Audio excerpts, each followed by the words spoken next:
coming to Germany. At first, it was something, it was pandemic time. We weren't even practicing in studios, so I was just keeping my practice at home. But I'd really wanted to expand into teaching because I thought it would be a great way to not only deepen my knowledge of the practice, but be able to bring that light to other people.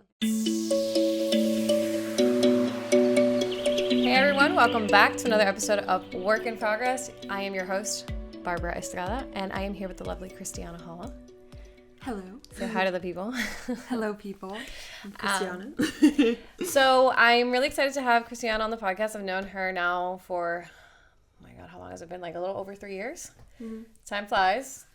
We met here in Munich when we were both au pairs, and I think that was a really special time of our lives and how we've evolved so much in the process of all of this. And I'm going to obviously pass the mic to her to introduce herself, but I really wanted to just set the stage for this episode because it really does focus a lot on the evolution of a person. And in this case, seeing your evolution as someone who really started into the world of like wellness and yoga and health and all that, and then really just dive deep into it, which is a very beautiful transformation, I would say. So yeah, introduce yourself to the people of the internet and to those that are listening and watching. And yeah, why are we here today? So, my name is Christiana, and I've known Barbara for 3 years. We've had just this beautiful journey here in Munich, and yes, what I do is in the health and wellness space. I am a full-time yoga teacher and a wellness consultant, a transition I've recently made in the last year, so this is quite exciting, and I'm excited to share with you today on the podcast about health, about wellness, about the practice of yoga, and how that's something that can enhance your well-being, as well as sharing a little bit of my personal journey as well. Love that. So let's dive deep into it.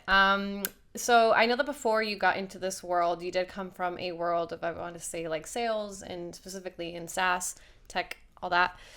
So take me along that journey because I know I didn't meet you back then. So what kind of a person were you then?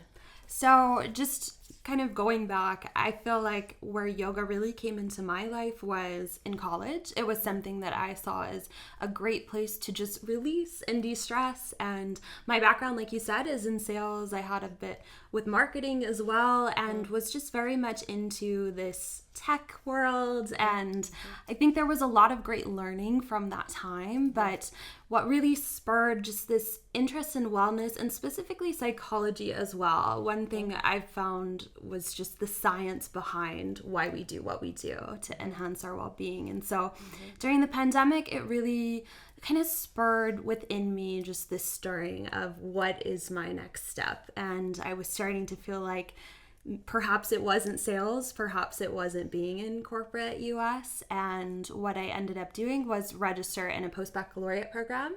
And that was in psychology and kind of this focus in mental health and well-being. And it really just spurred in me this interest into seeing that there is a path outside of this traditional 9 to 5 that I was looking into. And so that really spurred in me just this interest to dive into an alternative path, and eventually left my corporate job and came here to Germany with just a fresh start in mind to really kind of get out of my comfort zone, get out of the US. I'd lived in North Carolina, I'd lived in New York, I'd lived in California even for a little bit. And so I was wanting to have that abroad experience. It was something I had missed in my time in university, and it was something I always wanted to do. So Munich just happened to be where the opportunity landed, and I'm very excited it did. It brought me to you, brought me to just this whole new journey of education and going deeper into well-being, into yoga,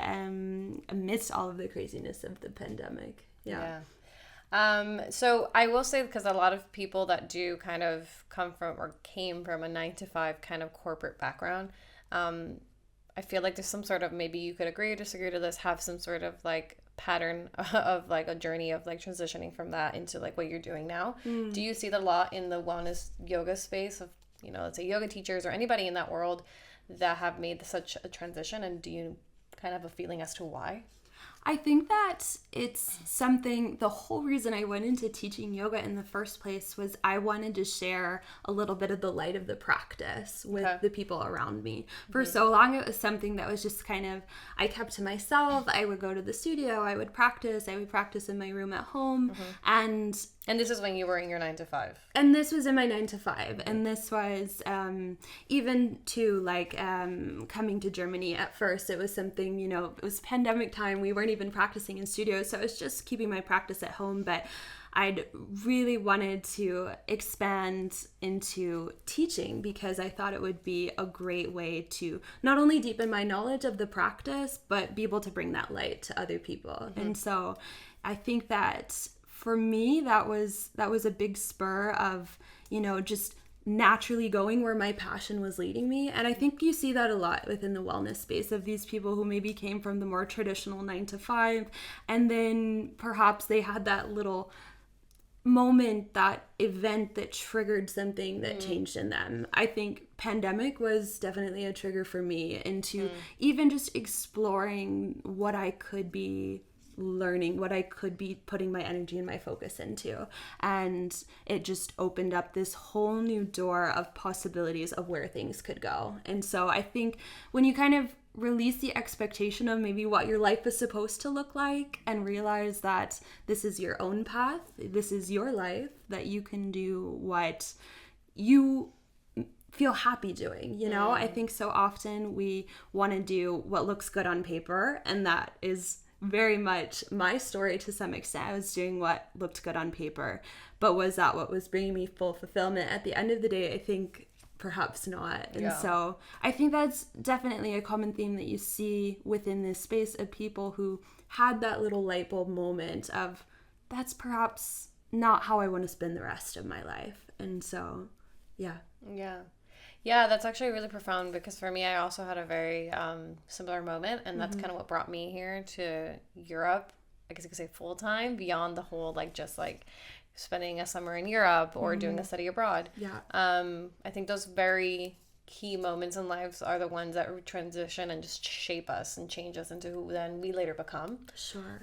So I think that's very, almost like, I guess you could call it even a gift. Right? Because then it's also pushing us towards alignment, whatever that may look like or mean for us. Exactly. Right? I think that that's often the first step of pushing yourself out of your comfort zone is the hardest step to take, when you don't exactly know what's on the other side. But I think in taking that leap and making that step, you really do come into a place where you're in better alignment. You start to see the green light. I know you read the Green Lights book by Matthew McConaughey, and I feel like that's exactly what I saw when I started to just listen to that inner voice, that inner knowing that was saying, okay, Christiana, we're gonna detour a little bit this way. And I think from that, it was like green light, green light, green light. Things just started to align in my life, and seeing that this is the right path I'm supposed to be on. So hearing you talk, I want to know, whatever you feel comfortable sharing, but what was that trigger moment or that first step, right, for you to take that risk? I think the biggest thing for me was leaving my comfort space of the United States. Okay. I think that was a big moment where, even before that, leaving my comfortable 9 to 5 job and then leaving the U.S. And I think those switching it around, they kind of because you were still working in corporate here. A bit, yes. Yeah. I had a full circle moment, worked in corporate in U.S., came here, worked in education, went back to corporate, and then have made this transition now. And so I think that the biggest step that I took was probably leaving the U.S. because it put me into this brand new environment where I didn't have the support of my family, I didn't have the support of my friends, and it was really just being alone with myself. And I think you learn so much in that time. I learned so much in my time being alone, being with myself, and really just asking myself the question, what is it that I want to do? That's a really that's a really impactful question to ask, especially these moments of solitude. And solitude is actually, when you hear the word being alone, could sometimes be very let's say muddled or confused with loneliness. No, I would say loneliness. Sorry. Loneliness, yeah. Loneliness, yes. And I don't think it's necessarily a bad thing. Solitude isn't a bad thing. 100% it is not. I think that it's in our moments of stillness and quietness that we really come to a knowing. It's a favorite like Bible verse of mine is like, be still and know, know I'm God, know I'm there, like know your path. I think that there's really a profound awareness and knowledge that comes in stillness. Love that. So talk to me about, because like around the time that then we met, I don't know where you were in that headspace of like your journey with like yoga and wellness, but then after we met, months after that, then you go on this like Greece retreat. So talk to me about that and what that meant for you in hindsight. Sure. I think Greece was where I did my yoga teacher training, and I look back on that time and I say that Greece, I found my peace in Greece. Greece was a place where I got to even further leave this life I had started to build in Germany and just be completely isolated from all other external stimulus there, and really just immerse myself so clearly in this training, in this present moment, in this awareness. And it really, I look back on that time with such fond memories, because I laughed, I cried, I felt all the feelings, and I just came to see what a beautiful practice yoga was, that when sometimes our mind is not a safe place to be, our mat can be a safe place to go. And I think even too, growing up as a Christian, we see a lot of the time people saying like out of body experience and not being in the body. And so what yoga really showed me was that I could be in my body and experience these spiritual moments too, that could take me to a higher place. And so I really found just this beauty in my physical body and what it could do, and how through movement I could find peace and find clarity and just be a better version of myself. And I remember coming back from Greece, and I think a lot of people, I'm sure you can probably say too, I wasn't exactly the same person when I came back from Greece. Definitely not. Definitely not. I think that I can shout out Eglialis School of Yoga and my beautiful teacher Miriam. She just gave me so much wisdom and insight into how I can bring this practice into my everyday life, how I can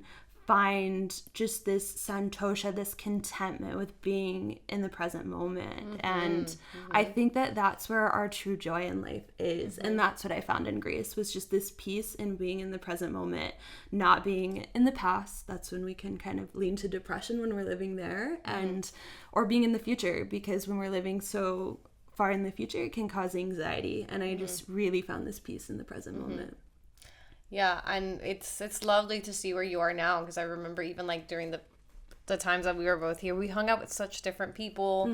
We did such different things that like present day today is like day and night.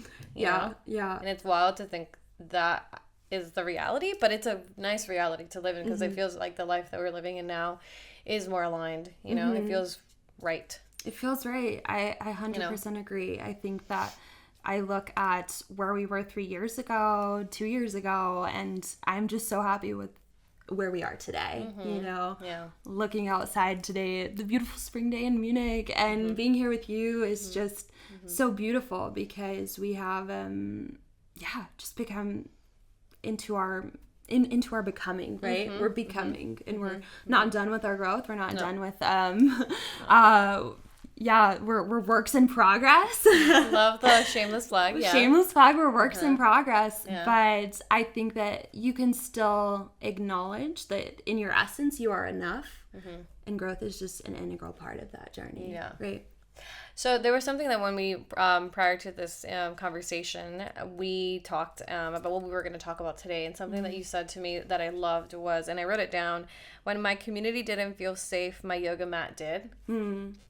Wow. That was so profound, because it's almost like, even like it puts an imagery to me, at least that's what, you know, the connection that I made is it puts an imagery behind the word solitude. Yeah. In a very beautiful way. Yeah.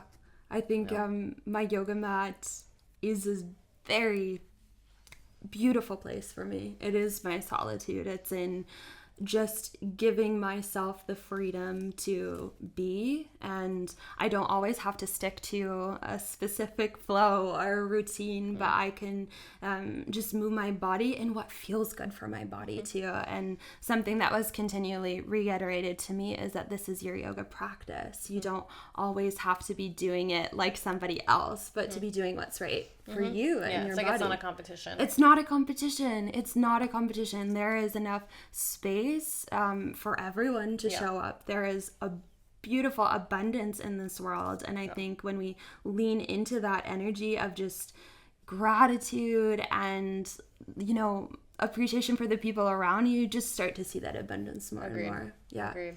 Now, to shift a bit the conversation, something as well that I think most people make a connection to yoga is with spirituality. They tend to kind of almost go hand in hand, and we see that on social media.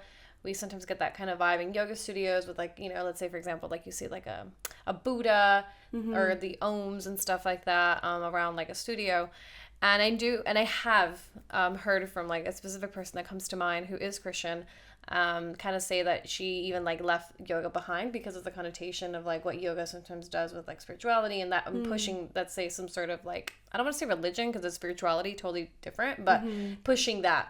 Sure. What are your thoughts are on that? And like, I know you coming from like a background that is of Christianity, like, how do you navigate that kind of relationship? For sure. I think that one of the first things told to me in my yoga teacher training was, just because we're learning about these different philosophies of Hinduism, of Vedanta, of Buddhism, like, you know, there's so many different philosophies incorporated within yoga. It is not meaning to practice yoga you have to stick to these philosophies, but rather you can take it as learning, you can take it as knowledge of maybe some aspects that you want to bring into your life. And so I think for me that gave a lot of freedom to my yoga practice, and that it wasn't that I had to become Hindu or become under some umbrella of spirituality, that I could, you know, keep to some extent my morals of what I grew up with, and then just expand to have yoga as another tool in my toolbox to give me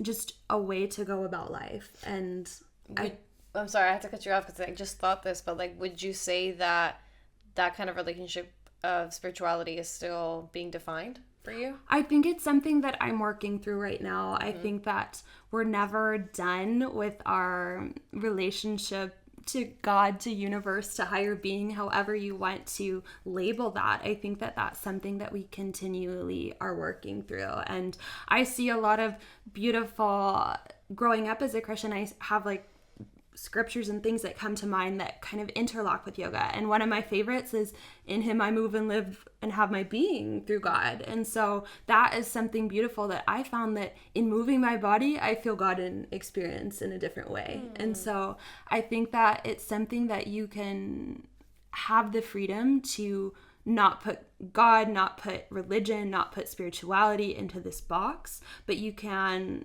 expand your knowledge and know that it's beyond just perhaps what you might know of it, that it's so much bigger than us. It really is. And I think looking back on my story, on how I've gotten to where I am, I feel like there is some sort of guide of divine alignment into just certain people, certain opportunities coming into place that I don't think is by accident. Yeah, like it's not a coincidence. It's not a coincidence. Yeah, you definitely don't believe in those. I don't believe in those. I fully believe that things happen for a reason, and that we can take learning from all of our experiences. And that's something that we talk about in yoga too, of not looking at emotions, for example, as like good or bad, but as something that we can learn from, something that we can allow space for, and then move through that emotion to open up to other things to come. Love that. So there was something that I know you also wanted to like to those who are listening or watching, wanting to share with the people about some sort of techniques or kind of things that they can do to kind of, in this case, increase their well-being. Sure. So I would love to hear the know-how on that. Yes. With the whole mind, body, and soul connection. For sure. And so what I want to clarify before we go into this space is the difference between well-being and wellness. I think that this is something that we use interchangeably so often, and it's something that I have started to get into in the last year as with my studies and my master's program, being focused in this area. And so just to give a little clarification, well-being is kind of this overarching umbrella of our health. And that includes not only physical, but mental, spiritual, relational, so many environmental, so many different layers to well-being. And then wellness is the practices that we practice and use to help enhance and increase our well-being. And so that's what I want to talk to you today about, and things that you can apply. So wellness practices that can enhance your well-being. And as a yoga teacher, as someone who is just in love with moving my body, I would say one of the best things that you can do for your health is to move your body. Okay. Yes. Okay. There are studies that show just in 30 minutes of moving our body, we can genuinely change the chemistry of the brain. And that is so insightful to me. And knowing that sometimes if I'm just not feeling fully myself, I get out, I walk, I bike, maybe take a little time on my mat, and I genuinely do feel a difference, like 30 minutes after, or even 5 minutes just getting into a practice.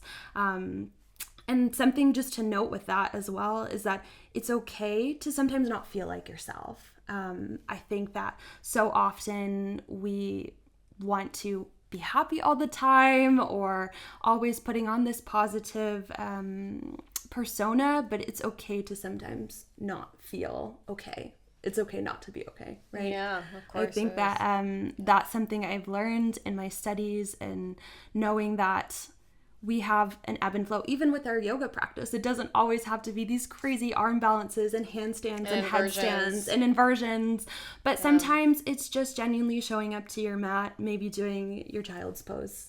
Or happy baby. Happy baby. We love a happy baby. Love a happy baby. Yes. Yeah.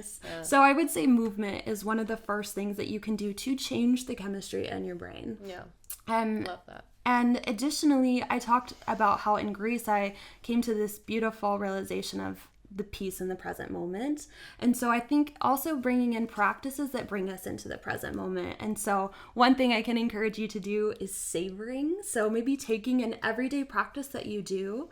So for example, so like a morning ritual? A morning ritual, maybe making your cup of coffee and really just being totally present in that experience, and putting the coffee through the grinder, or maybe your Nespresso pod into your machine, and making the milk and putting the sugar in, or however you like to make your coffee. I like sometimes a little maple syrup in mine. Yeah. And then just like sitting and being in that experience. So like just being, what you're saying is like very in the now. In the now, and knowing that we don't have to have these extravagant and grand experiences to experience well-being, to experience happiness in our day-to-day, but rather the secret kind of to that is in the daily routine. And so finding joy in those little moments of your day. The glimmers. We love a glimmer. Love it. And then the last topic I'll just touch on gently is community. And I think that we find huge. It is such a difference to have community in your life. And so I would encourage the listeners to really get around a community of people who are building you up, who are encouraging you to grow, who are maybe even pushing you a little out of your comfort zone. I know that's something we have in our relationship, where we're able to just encourage one another, and with different endeavors, just find kind of that push. And so for me, I found that in some beautiful friendships here in Munich. I found a beautiful community within the yoga space as well. And I would just lean people to the community. I could go on and on and on about well-being and some of the different models that we use, but looking at those three areas, I would say movement, I would say savoring, so present moment awareness, and community. Our relationships are so important. Oh, I want to hug you. I know something that like you're really big on, which is like hugs. 8 hugs a day. 8 hugs a day. It's a beautiful study that shows we do not give enough hugs in our day. That for survival you need 8 hugs a day. For growth you need 12. So go give your friends a hug. That's my biggest takeaway. We need more hugs in our life. Love that. Well, now that we're coming to the end of the podcast episode, I do want to leave the listeners and the watchers with some takeaways or advice. So, like, what is something that you would give now to your younger self? Yeah. That's a great question. I think the advice I would give to my younger self would be take a moment and breathe. Bring yourself into the present moment. Okay. I think so often, like looking back at my younger self, I was focused on things that happened in the past or things that happened in the future, and really just finding this joy in the present moment helped me so much into becoming the person that I am. So takeaway there, genuinely just take a moment to breathe. We get 20,000 breaths a day on average. And I think so often we're not even conscious and aware of that breath. And so just seeing the beauty of the breath and letting that just ground you deeper into the present moment. Like maybe I end with a little breath here now. Like it's just such a beautiful practice to just ground, to just be and know in your essence, you are completely enough. But that doesn't mean growth isn't an integral part of our journey. So that's maybe my more prettier way of what I would say to myself is that in your essence, in your being, Christiana, you are enough, but we're still going to grow. And that's also beautiful. Yeah. I love that. Well, thank you. Thank you for being here for the podcast. Of course. And any like a shameless plug moment. This is your time before we wrap things up. Like tell the people where they can find you. What are you up to? Sure. Yeah. So if you're in Munich, I am offering yoga classes on the weekly at a couple different beautiful studios here. Hairu is one, the Munich Collective Yoga Bee. And you can find me and all that information on social media. My handle is Christiana Moves. And we've got some exciting things coming up, some workshops here in Munich, some yoga challenges coming up in July. So if you want to be living a joyful July and challenge yourself to 24 days of yoga, you can tune in on YouTube. There will be 24 days of flows coming up, and would love people to be a part of that. I think doesn't take much for a yoga practice, like 20 minutes a day, and you can really start to see just an impact on how you're moving. Nice. So I look forward to that. And to those who made it this far at the end of the podcast, thank you so much. As always, like, rate, and subscribe if you're watching on YouTube. Don't forget to hit the notification bell. And also you can find us on Instagram and on TikTok, Work in Progress Media. And that is all for now. Thank you so much to everybody.